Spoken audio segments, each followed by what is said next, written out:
Bienvenue dans Culture Série, l'émission spéciale Melrose Place aujourd'hui. Nous allons revenir sur la série phare des années 90 et sur le remake. Eh oui, ça va revenir. Trahison, sexe, amour. On se retrouve tout de suite après le générique.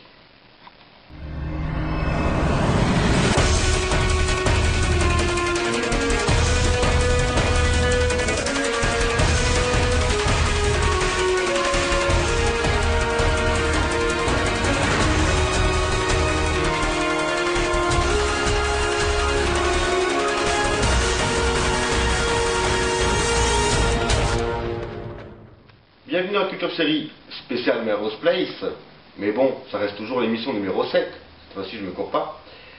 Et avant de parler de la superbe série, nous allons nous replonger dans ce générique magnifique qui était Melrose Place.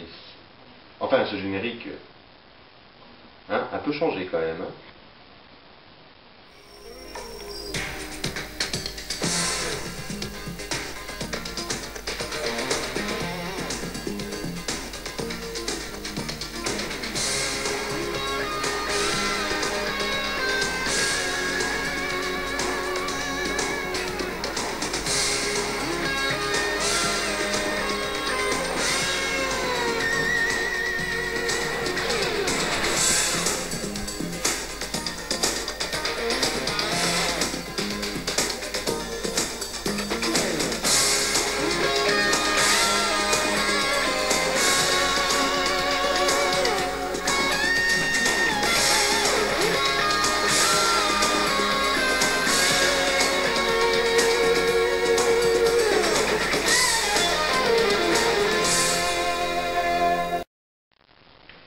Et voilà, donc on commence avec la saison 1.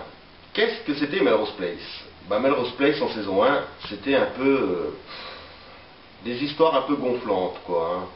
Bon, c'était la bonne moralité, c'était le sida, la drogue, le racisme, avec une blonde plantureuse qui était bête comme ses pieds, avec, on peut pas dire ça une pluriethnique, vu qu'il n'y avait qu'un seul membre black de la série, sinon tous les autres c'était des blonds.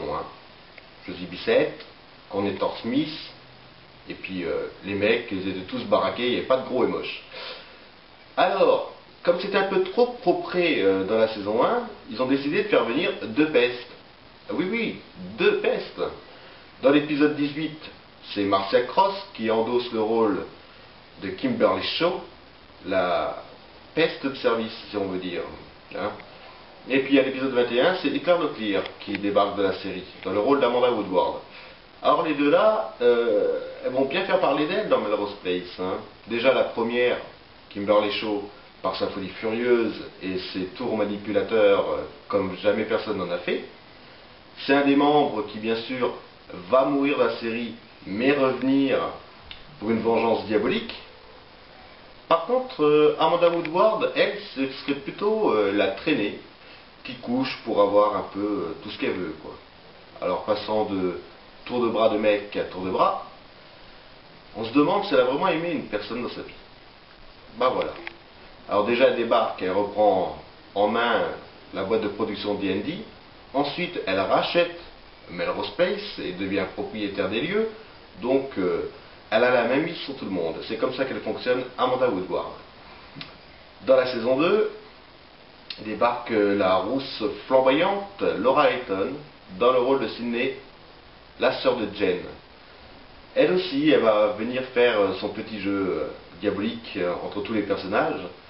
Et il faut dire quand même que sans ces trois femmes là, Melrose Place ça n'aurait pas eu le succès que ça a eu quand même durant les 5 premières, ou allez, la 6e je la compte pas beaucoup, mais les 5 premières saisons, ouais, c'est vraiment ça, quoi. C'est le trio diabolique, ce sont les trois là. Alors, à la fin de la saison 2, arrive quand même le spin-off Models Inc., avec Linda Gray, Cassidy Ray, Stephanie Romanov. En fait, qui n'a pas duré aussi longtemps que Melrose Place. Il y a eu quoi? Il y a eu une saison et 29 épisodes, un truc comme ça. Mais Melrose Place, c'est toujours bien porté, parce que le cliffhanger, bien sûr, la saison 2, c'est quelqu'un avec une perruque qui renverse Michael Mancini. Amanda Woodward poursuivie pour harcèlement sexuel. Oh, oh, quelle punition. Et voilà comment se termine la saison 2. Mais alors la saison 3, c'est encore pire. Parce que Kimberly Shaw, qui est revenu quand même à la vie, hein, entre guillemets, va vraiment faire une vengeance personnelle envers le trio Mancini déjà, hein, Sidney, Jane et Michael, et ça va bien donner. Hein. La saison 3 se termine sur un super cliffhanger. Kimberly Shaw fera-t-elle exploser Melrose Place ou non? Et c'est à suivre bien sûr dans la saison 4.